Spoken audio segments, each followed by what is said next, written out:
Hello, my name is Jane Barnes. I'm the CEO of the Memorial Hermann Prevention and Recovery Center, better known as PARC in Houston, Texas. We are located at 4043 Gessner. We offer all levels of care for substance abuse for adolescents and adults. We have a detox program here. We have a residential program here.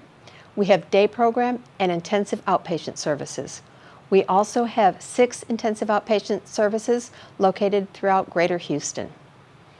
Our primary focus is to help addicts recover from addiction and find resources to continue in a road to recovery. Hi, my name is Stacie Allphin, and I'm the Director of Program Services for Memorial Hermann Prevention and Recovery Center here in Houston, Texas. We offer a variety of programs from adolescent all the way to adult, inpatient, outpatient, and even some specialty programs. But I'm going to let Traci talk about those. Absolutely. My name is Traci Gauen. I'm a licensed chemical dependency counselor as well as a licensed professional counselor. We offer all levels of care, starting from detox to residential to day treatment and intensive outpatient. We serve the adolescent population starting at age 13 to age 17, and we also address the adult population as well. We have different tracks at our facility. We have a pain recovery program, and this is tailored to individuals that struggle with chronic pain that may be addicted to pain meds.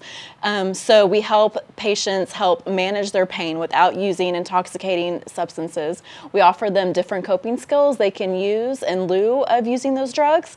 We also offer a professionals and executive track as well. We also serve the young adult program, and that's typically ages 18 to 24. So as you can see, we offer a wide variety of tracks, which vary depending on the need of each patient. We offer a individualized treatment plan as well. So we meet the patient where they're at, we ask them what their goals are, and we make the treatment plan tailored to their needs. In addition, we use a variety of modalities, including action methods, CBT, DBT, we use hypnosis, EMDR, a variety of avenues to help that person get whatever it is that they need from treatment. Exactly. And for our pain recovery program patients, the patients that struggle with chronic pain, we offer yoga, acupuncture, biofeedback, physical therapy. We teach patients, that motion is lotion. A lot of our patients are really fearful of their pain going up once they stop taking their meds. So this is a really good place to learn how to manage your pain without using drugs or alcohol to cope. So PARC is a 12-step philosophy-based program, meaning that we believe in complete abstinence as opposed to a maintenance or a harm reduction approach for people that suffer with addiction to mood-altering substances. So for the psychological part, we see a lot of our patients self-medicate any depression, any anxiety with drugs and alcohol as well. And to address the environmental aspect of this disease, we really encourage patients to build a sober support network. For our adolescent unit, we recommend that our patients go to a recovery high school. It makes it a whole lot easier if you're around people that are doing the same thing. You're more likely to engage in that behavior as well. We also recommend that our patients get involved in alternative peer groups. That provides a really good way for support for the patient as well as the family. So the parents get support from parent support meetings, and the kids get support as well. The bottom line, I believe, is that the adolescent population really thrives on structure. So the more structure that you have, there's no what are we going to be doing today? And I really think that the adolescents really thrive on having a structured daily activity schedule. So it's really important for kids to come to treatment that they really follow our daily schedule. And really the things that we teach the patients here, we want them to continue doing those day-to-day activities outside. Our adult program is awesome. So we do. We have several different types of programs within our adult program. So we have the professional and executives program, which is really geared for those professionals that may have certain licenses on the line. Maybe that you're part of, maybe you're a lawyer, you could be a physician, the nurses. We've had a lot of teachers, a lot of different executives in all kinds of companies. Anybody that you can think of, we've probably had someone from that company. So we're really good at helping those people get back on track, working with whoever maybe their peer assistant board, so to speak, for their licensing, to help them either remain in their profession, hopefully, if that's going to be a good environment for them, or sometimes they need to make a decision to make a change. And so we are just there to help them facilitate and work through whatever those processes are.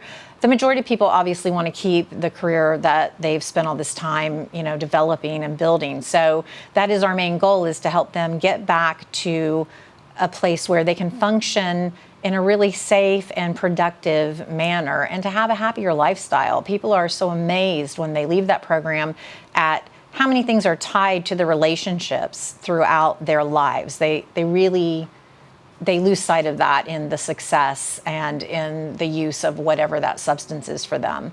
So that's our P&E program. And then the young adult program is awesome because we have really spectacular counselors for that particular age group. They do some very different things than the other adults. It's much more peer-driven, and because peers listen to peers, that's how it works. So they do a lot of role play. Sometimes they'll come up with skits and perform for the entire facility.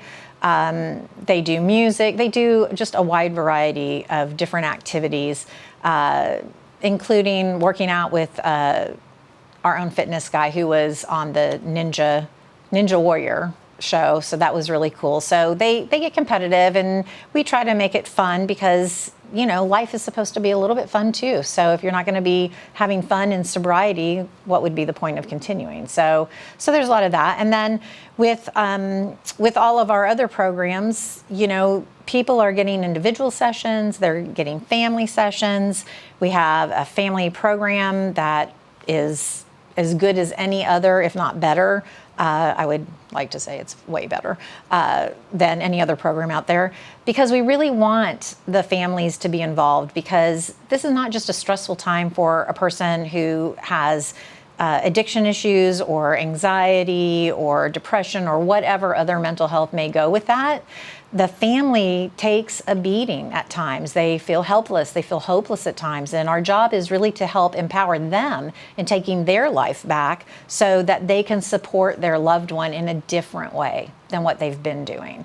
So there's many facets to mental health and addiction, and really they're so woven within each other. And it really does takes a village. It really does. You need everyone to be as invested as the family is invested. Some questions that you may want to consider if you're contemplating whether or not you have a substance use disorder is maybe if you have any withdrawal symptoms when you stop taking drugs or alcohol. Maybe it takes you longer to get high or longer to get intoxicated. That could be a symptom of that you're developing some tolerance as well. If it's interfering with your daily life, if it's causing disruption at school, at work, with your relationships with other people, maybe if you tried to stop on your own and have been unable to. So say, okay, I'm going to stop drinking on Monday, and Monday comes around, okay, maybe I'll stop tomorrow.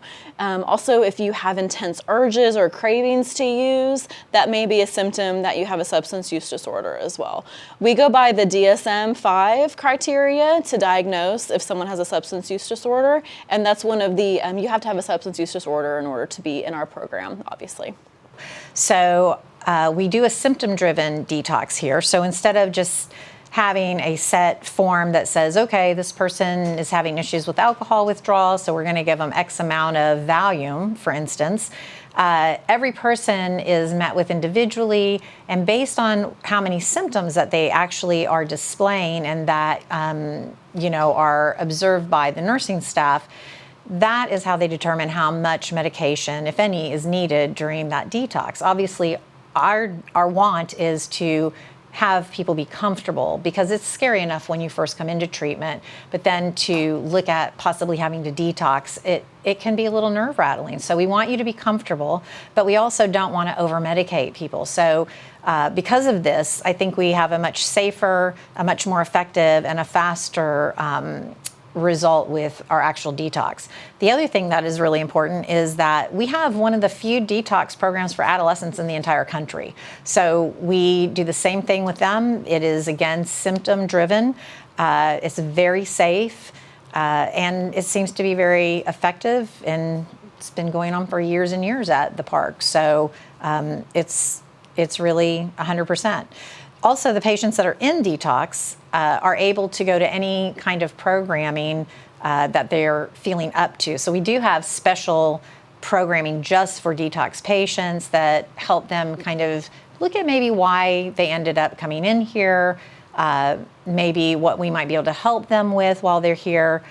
Because really in detox, we want them to just kind of go ahead and go through that process of getting things out of their system. But we want them to have some little tidbits of knowledge just in case they're confused about why maybe they came in. So we have our day treatment, which lasts about 2 to 4 weeks, and it's all based on the need of the patient. Every week we update their treatment plan so we see where they're at, and our day treatment meets here at our facility from 8 till 4, Monday through Friday. We also encourage our patients to continue their support with our aftercare. So our aftercare is awesome as well. It's another support group. Just like a 12-step meeting is peer run, the aftercare is peer run too. And their aftercare facilitator is really a patient that's been through the program and has completed their year of aftercare as well. So we have a very robust aftercare program. Our intensive outpatient program is pretty neat as well, because we can work, if someone works a 9 to 5 job, we have our evening IOP, which is typically 3 hours a day, 4 days a week. And again, the length of the IOP depends on the need of the patient. Typically, we see about 20 to 25 sessions of our IOP program, and the adolescent program as well, which is really nice because we partner with the Recovery High School as well. So they will come here for treatment for their outpatient program. They will also attend school with the other patients, which is kind of nice because a lot of them, they build their recovery support with their with the other kids that they're in treatment with. So it's really cool to see them all grow, and they really start to hold each other accountable the further along that they're going on in their recovery. So it just warms my heart to see that. But it's really cool because they will go to school here as well as do their intensive treatment with their counselor. So we do process groups as well as CD education. So we're really trying to help them change how they think, really trying to help them, how can I manage my depression? How can I manage my anxiety without using? Because as we know, a lot of these kids will use to self-medicate, they'll use to change how they feel. And when we take away that biggest coping skill, sometimes their mental health does become a primary issue. Hi, I'm Lisa Sullivan. I'm Executive Director of the Texas Suicide Prevention Collaborative, and we really appreciate the opportunity to visit with you today about our important work. The Texas Suicide Prevention Collaborative, our piece of this puzzle is to help ensure that the communities in Texas have the resources they need to create a suicide-safer environment for their community members. And this started back in 2001 with the Governor's Trauma Advisory Council, who brought together a team to respond to the U.S. Surgeon General's call for action for suicide prevention. This created that public-private partnership that is so critical in effective public health suicide prevention. And through the years, this council has grown into the 501c3 dedicated to this purpose. A couple of things that are really important to realize is just kind of how this helps Texas communities. And I know we're a big energy state, and so I think of it as a pipeline. The collaborative's role is to serve as that pipeline that connects not only to national and state and international resources throughout our local communities, but then also connect those local communities together. By having that pipeline to distribute effective and evidence-based suicide prevention practices and programs and resources, we're able to get that information into the hands of local communities much faster by having this kind of clearinghouse approach and the technical assistance that goes on to support that.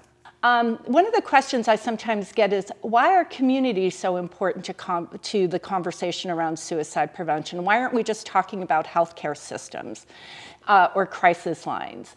And the answer to that is a couple-fold. One is, Texans live in communities. This is the place where we can intercept most people who might be at risk.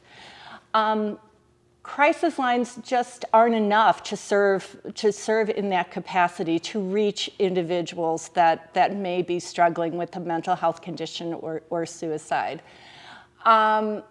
Communities and everyone that's part of a community, whether that's a school, law enforcement, librarians, barbers, hair salons, we all have a role to play in that.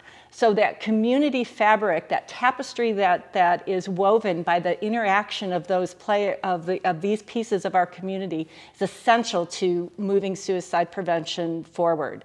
This includes equipping each community member, regardless of what role that they are playing, to be able to respond and identify someone at risk and connect them to care. And then work beyond that depending on your role in your community member. So one of the things that I think about this is CPR. So let's talk about this for just a minute. If you were to have a heart attack, which city would be the most likely to survive you would be most likely to survive a heart attack? Is it Houston or Dallas or Miami or Los Angeles? The answer to that question is Seattle.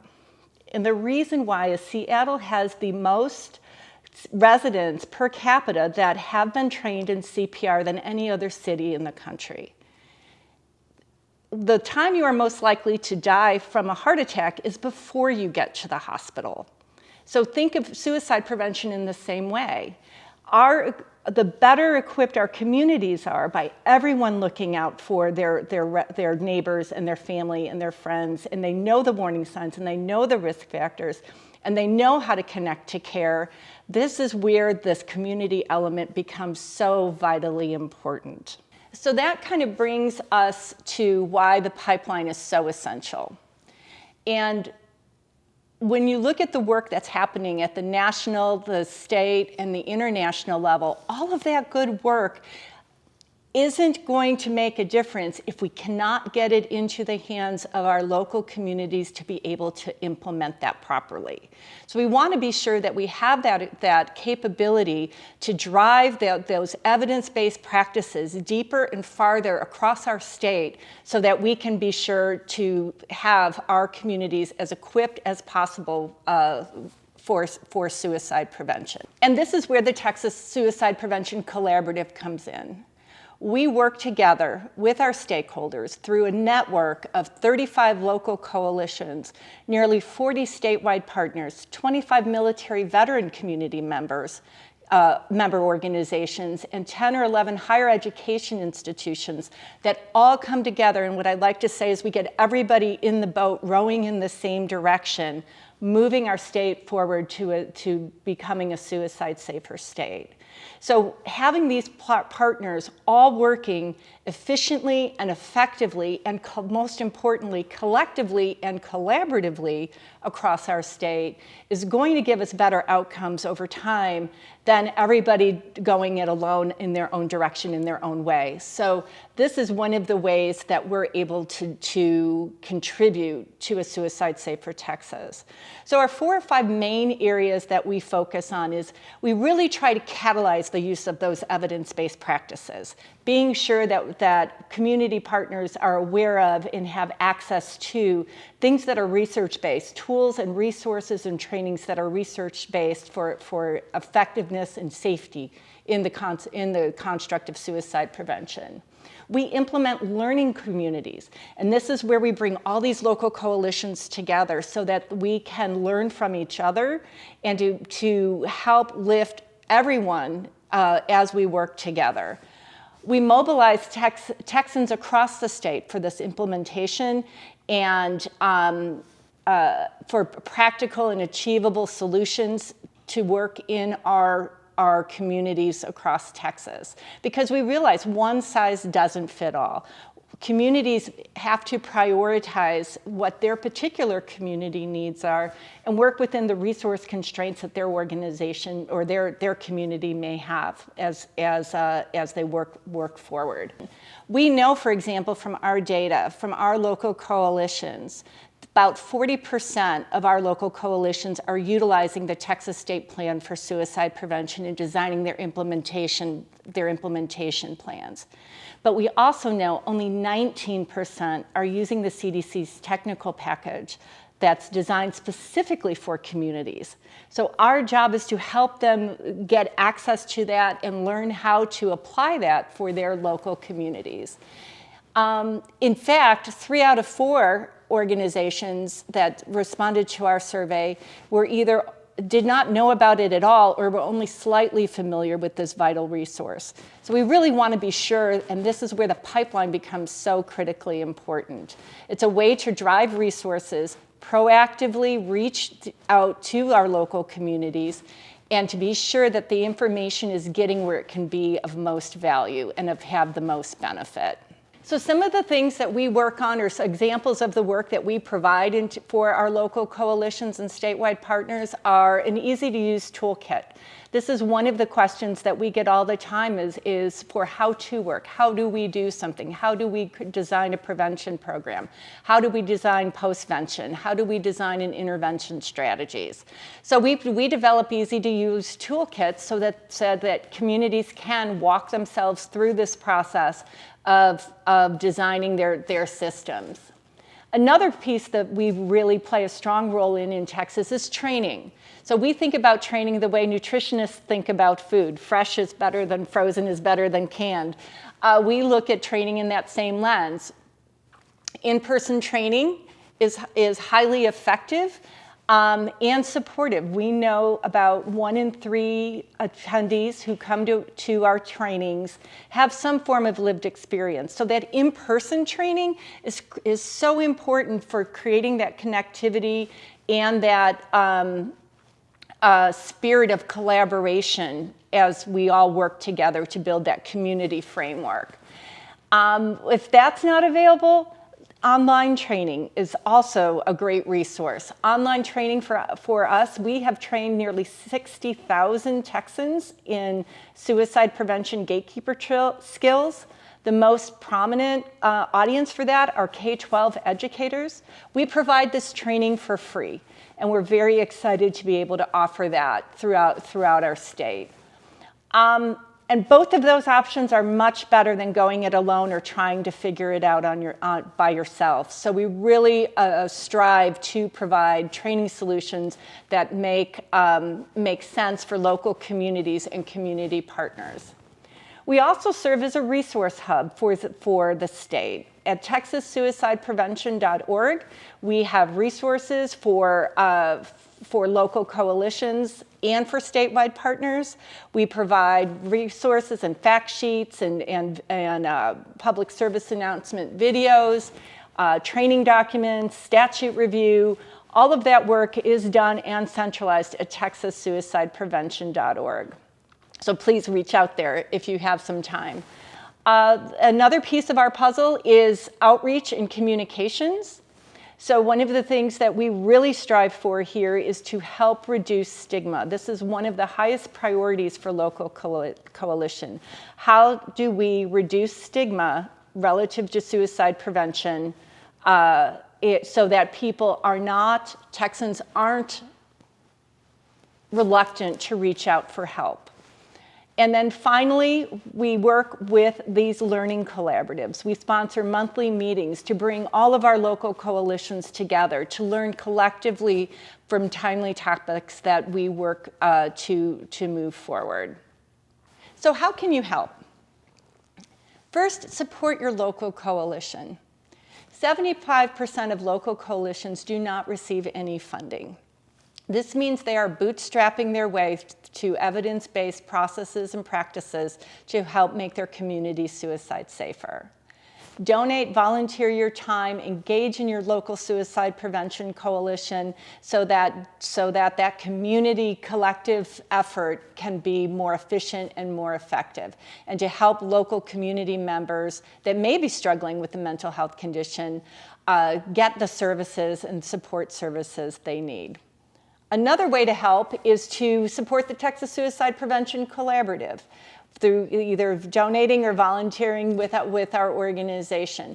It helps us to reach more Texas communities, to build new coalitions across the state where we might not have a presence yet, and to work towards helping to ensure suicide prevention reaches every Texan where they are in their local community. And finally, I would just like to close with just an analogy that I hold in my mind when I think about suicide prevention. I'm wearing a brooch today that is a mosaic. And that, to me, that symbolizes a lot of different things that correlates to suicide prevention. First, mosaics are composed of a lot of small pieces that come together to create something beautiful. What we're trying to do here is to bring all those pieces of a community together to be sure that we're able to create that one image of a suicide-safer community that keeps everyone in that community safer. Jody Crone is the artist that makes this brooch, and her group is called Broken But Beautiful. Beauty can come from all of these pieces working together, and that's what we would like to see happen across Texas.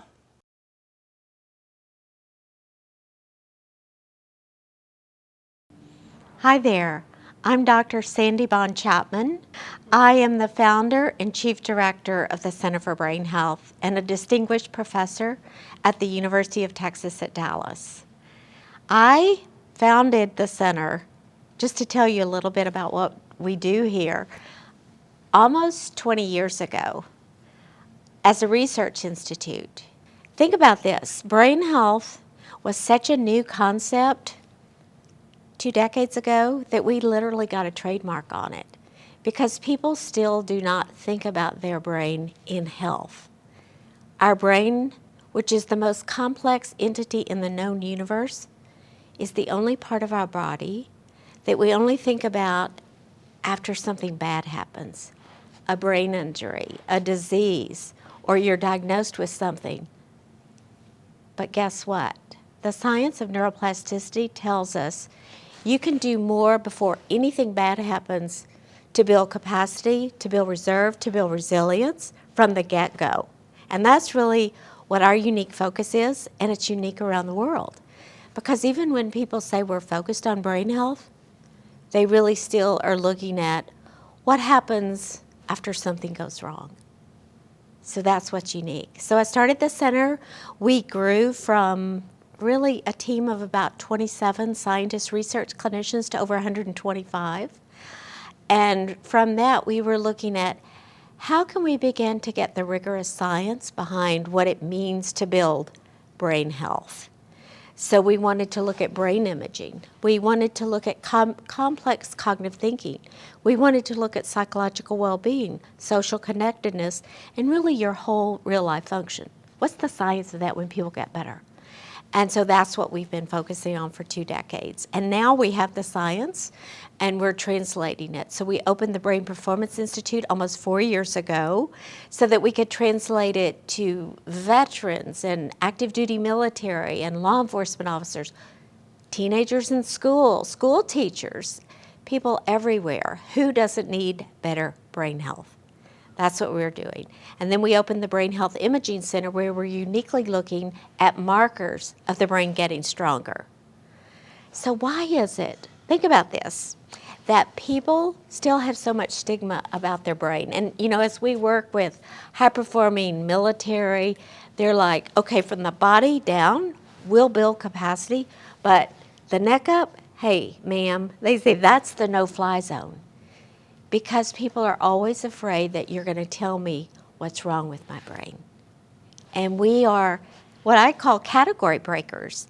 We're creating a whole new category of health, a category that's defining what it means to build capacity, to build resilience, to build reserve.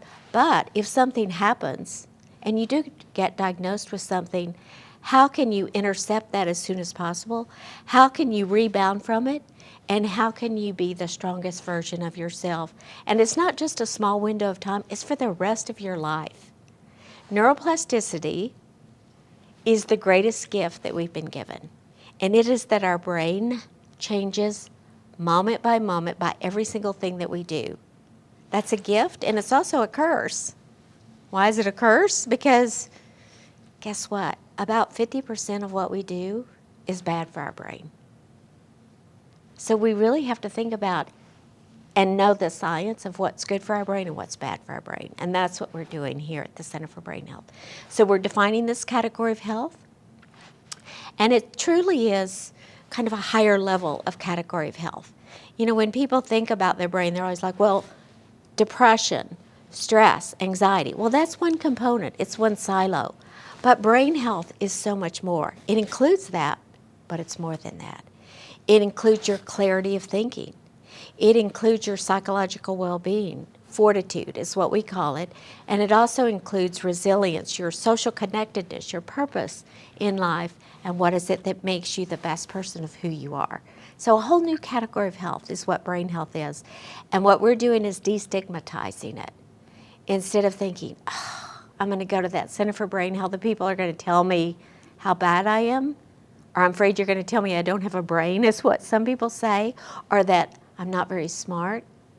But every single person can be smarter than where they are now, and they can build capacity. And that's what's exciting for us, both as a scientist, a clinician, and really someone who cares about how each one of us can contribute to the world around us in the most important way possible. So we're category breakers. We're also what I would call a little bit radical. We challenge the status quo because we have been stuck far too long in this outdated notion of the brain and think IQ is fixed, or if you get a diagnosis of ADHD, it's fixed, or if you have a learning problem, it's fixed, or if you have XYZ.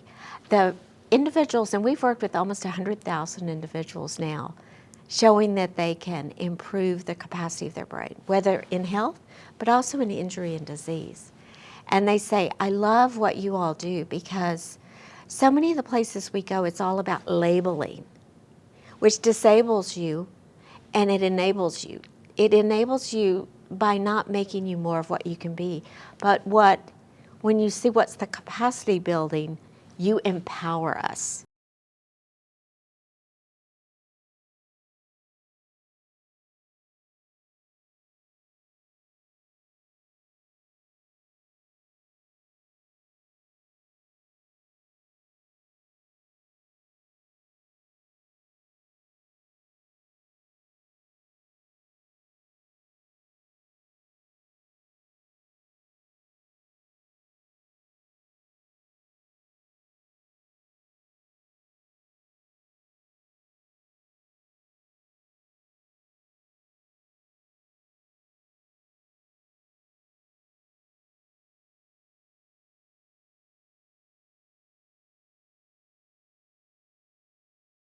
Hi, my name is Dr. Raymond Cho, and I'm a professor of psychiatry at the Baylor College of Medicine and also president and medical director of Houston Mind and Brain.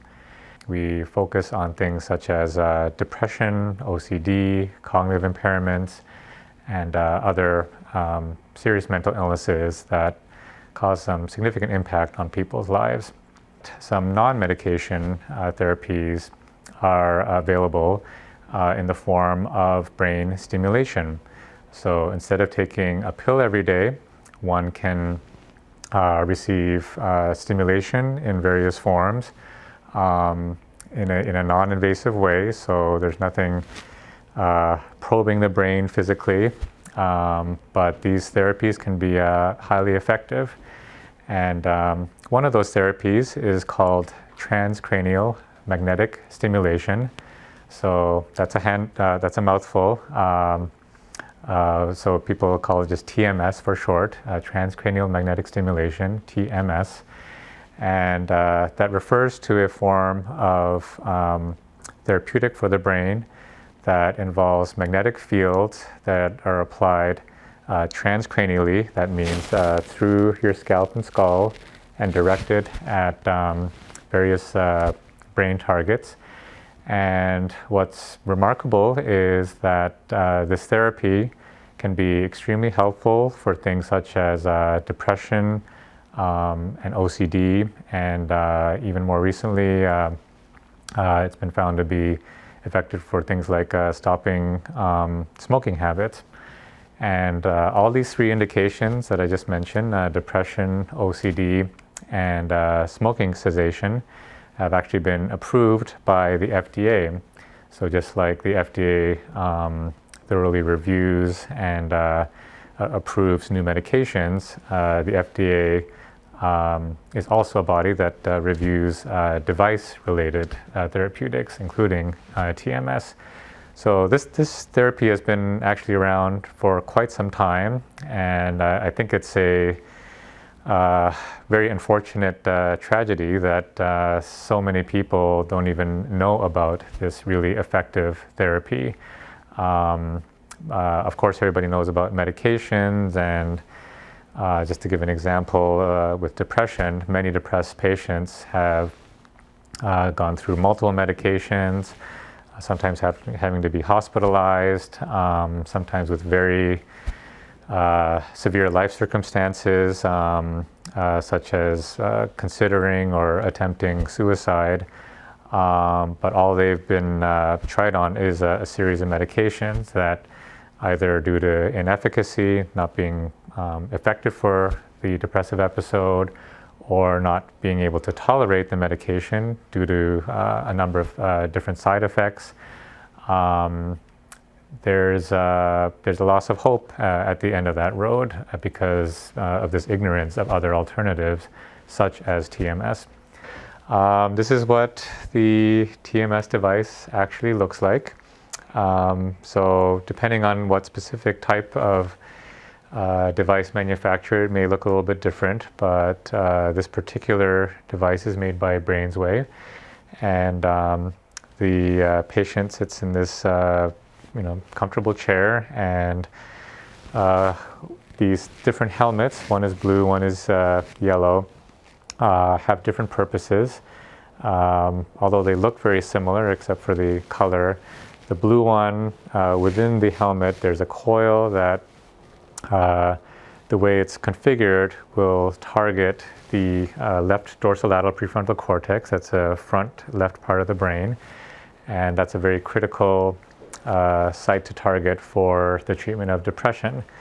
The yellow helmet, on the other hand, is a quote OCD helmet, because the coils within this helmet target it's still the front part of the brain, but more in the midline section, and that brain area is very critical for the treatment of depression.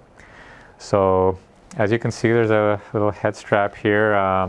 The patient will put on the helmet, and we strap them in so that it fits snugly.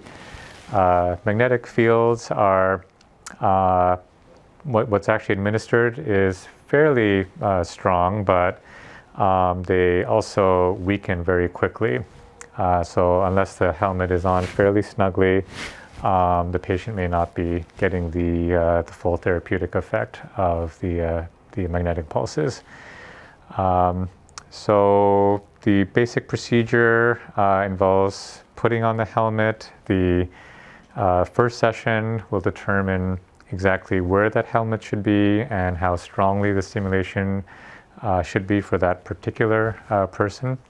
And then they sit in this chair wearing the helmet, and typical treatment lasts about 20 minutes.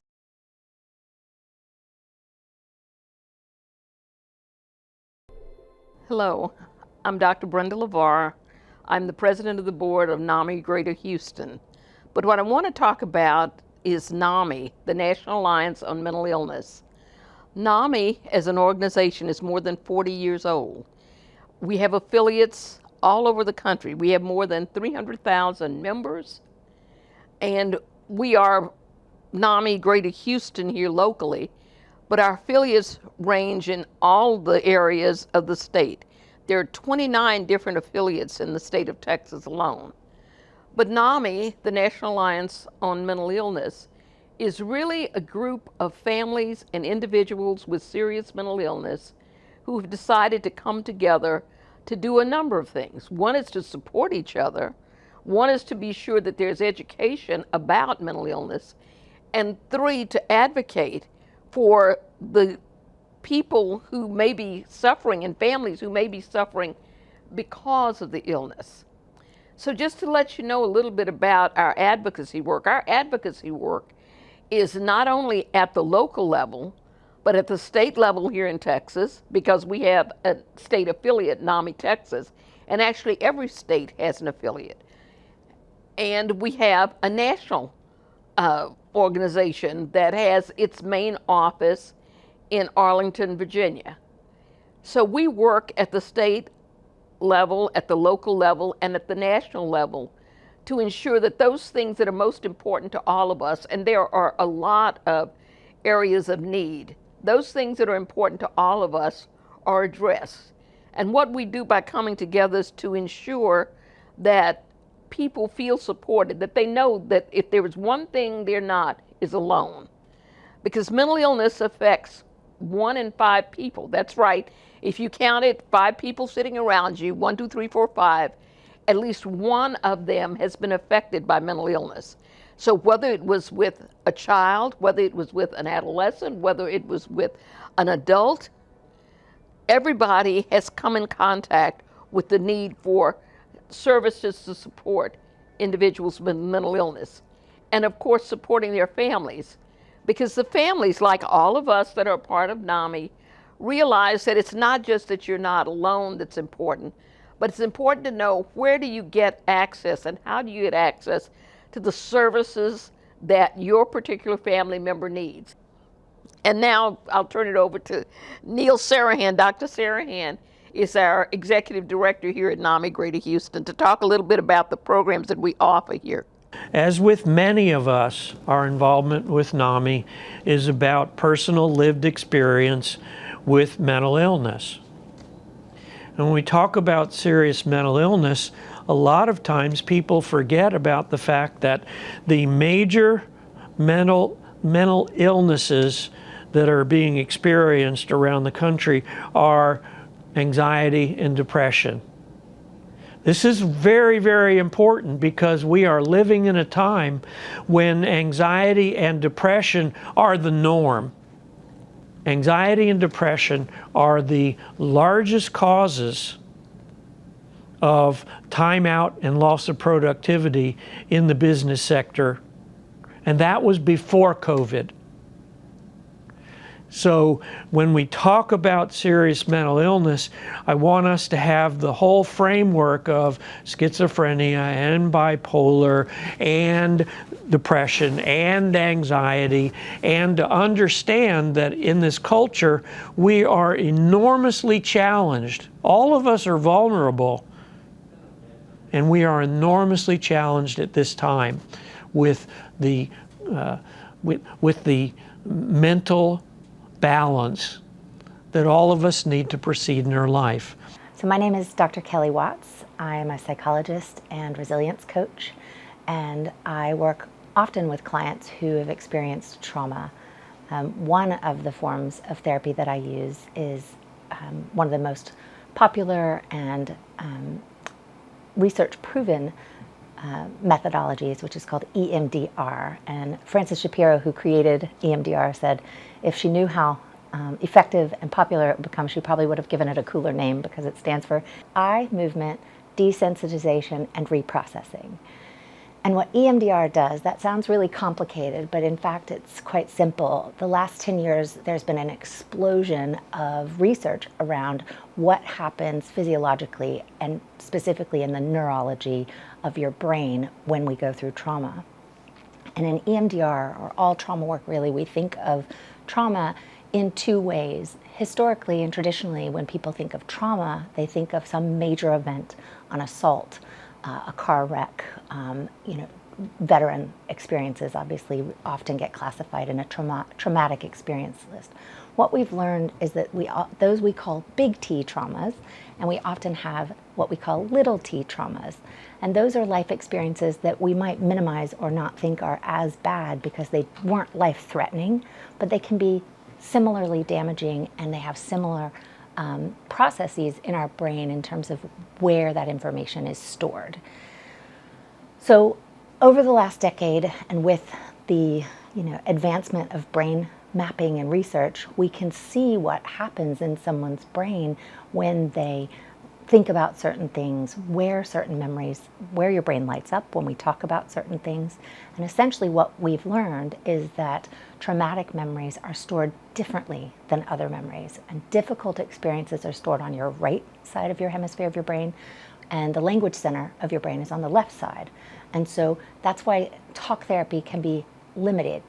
It's helpful with trauma, but it's limited, and there's only a certain amount of healing you might experience. So many clients who have done therapy for many years and found some relief, but not full kind of healing and integration from those experiences, come searching for a different modality.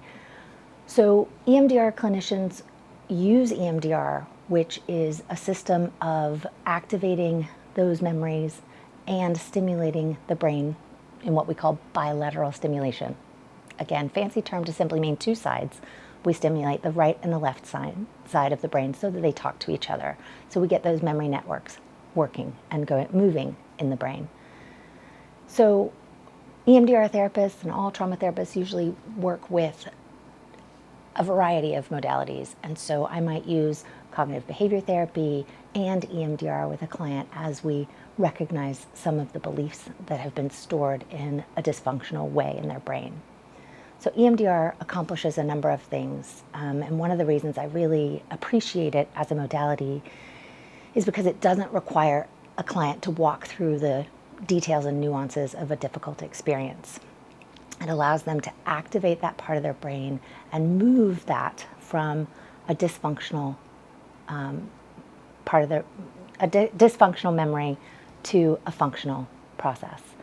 So this might occur, for example, if a client had a panic attack while driving across a high bridge. They may then feel like they get panicky or they're scared to even try to drive across a high bridge. And so the body sensations that occur for them, even in anticipation of a similar experience, can be really debilitating. And so we're finding that EMDR is effective for not only the big T traumas, but also for phobias, anxieties, self-esteem and confidence issues, as long as we can focus on a life event that is actually based in your experience, then we can move from there. And what that looks like is, first we get to know each other and talk through, who you are, what you're about. You need to trust me before, obviously, we're going to go into some sort of difficult part of your life. We're going to talk through who you are. We're going to make sure that you don't have any conditions that are contraindicated. So we don't do EMDR with pregnant people because we don't know that it's damaging, but we don't know that it's safe. So we hold fire and wait until that person has had their baby. Also, if you have any sort of seizure disorder or epilepsy like that, moving your eyes in the way that we might use eye movements could be triggering for that seizure disorder. So there are things like that that we consider to make sure that a client is appropriate for EMDR. The other thing we're looking for that is an early phase of EMDR treatment is not even, many people come to EMDR treatment and think we're going to jump right in and do the processing or the bilateral stimulation. And there are a couple phases that we do before that to make sure that a client has the skills to calm themselves. Essentially, I want to teach a client to be the driver of their body and of their neurophysiological experience. So what happens when we have an activating experience is our body goes on hyperdrive and our sympathetic nervous system takes over and tries to protect us from what seems like it's a dangerous experience. And our brain doesn't know the difference between a real experience, a saber-toothed tiger, and an imagined experience of that saber-toothed tiger. And so the physiology of what happens in our body is the same, no matter if it's real or imagined. So it's important that if we do bring up those memories, even in an imagined state, that you have the skills, or a client has the skills, to be able to calm themselves. So we work on physical regulation skills. We work on coping and calming techniques to make sure that that client has the adaptive skills necessary, that if we open up those difficult memories, we're going to be able to pack them away, calm ourselves down, and move through our day between sessions. I don't want to open up anybody's difficult memories and have them feeling really intensely and then send them out into the world in that vulnerable, intense state. So one of the things that many people report back appreciating about EMDR is just the coping skills and formality of walking through coping skills that we do as a preparatory phase. EMDR essentially works with what we call adaptive information processing. It takes memories that were stored and almost get stuck. It's as if you might know someone, or you yourself might have had an experience. We see it, I'm trying to think of everyday examples. We see it in divorce, where someone might obviously go through a hard time, but then years later still be stuck in that difficult emotion around it. When things aren't moving for you, when things aren't getting better over time, then it might be an indicator that some of your memory processes are stuck or frozen and need some help and stimulation to move through to a more adaptive place. Our body has an amazing ability to heal, the same way that if you cut yourself and your body will naturally heal. Difficult experiences are naturally processed, and our brain is wired to place those in an adaptive place. Typically that happens in REM sleep. It's our brain's time to rest and process everything that happened in the day. If we're having a particularly difficult dream and we wake up in the middle of it, for example, then our brain may not have processed all the way through to completion to put that memory into a place that supports us. EMDR also uses the rapid eye movements, but it's different from dreaming. The clinician makes through that the client stays with the memory and with the processing until we're through to take the trauma processing to completion. The last thing we want is to leave you in what I call the dark tunnel. If we imagine going on a train through a tunnel, and EMDR processing often takes us to these dark places, and for a moment it can feel overwhelming. And so I often tell clients we stop at any point that they want to, but let's get to a break in the tunnel so that at least when we're between sessions or you're between processing, then I want you to take a breath and feel a little bit of reprieve. So part of what I think the skill that I'm trying to teach clients when I'm working with them in trauma work is learning to feel their emotions and not be scared of them. The goal is not to not feel sad or not feel scared or not feel upset if you were wronged or harmed or had a difficult time in any way. The goal is simply to not let those experiences drive you. When we've had challenging life events, if those memories are not placed in a productive place in our mind, then we can often be in a state of reactivity. We know that when someone's had a trauma, that their hippocampus actually can shrink, in which case we may be more animalistic and more reactive to triggering events. I saw a documentary one time about physical pain, and it was studying young children who had chronic physical conditions where they needed invasive treatments. And it was challenging the theory that we should have like a built-up tolerance for example, if a kid was, had to have needles poked in them often as a child, some doctors and parents and people thought this child should have a tolerance and should be really adept at being poked and prodded. And what they found was quite the opposite, that the human physiology is such that those pain receptors get open and they're more vulnerable. And so we think of it very similarly psychologically.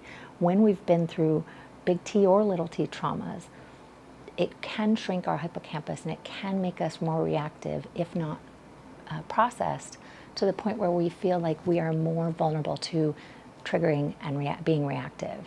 And so we want to shift that for people so that they can move through life and feel like they can be respond without reacting to everything that's happening to them. They can have an emotional experience, take a breath, sit with it, calm their body, and then choose how they want to respond, how verbally, behaviorally, or not respond, right? And feel like they have a sense of control. Oftentimes when people have unprocessed trauma, they describe feeling out of control and feeling like they have outbursts or meltdowns. And sometimes other people can't even tell that that's going on. This might happen internally for someone. But it's a very distressing experience to feel like you can't regulate your own emotions.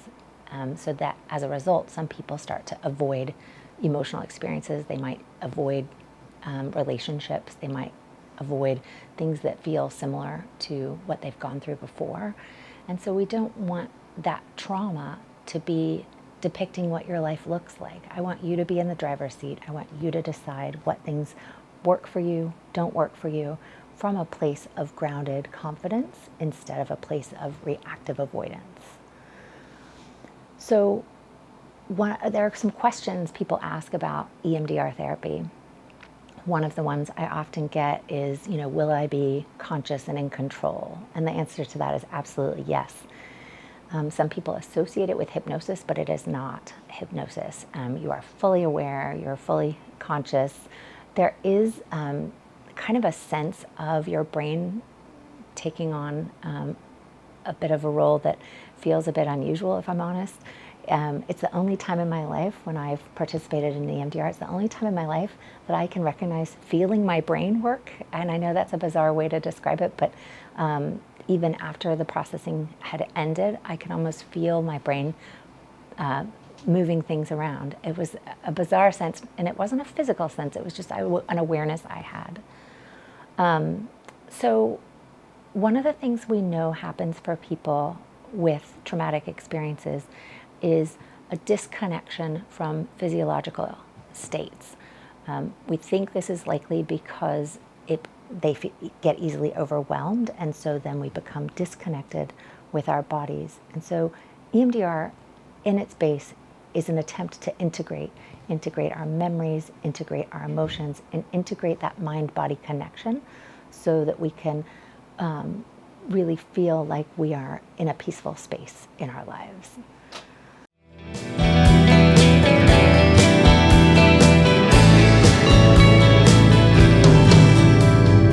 No, you can't understand what's going on with me. No, it doesn't make sense, but it's just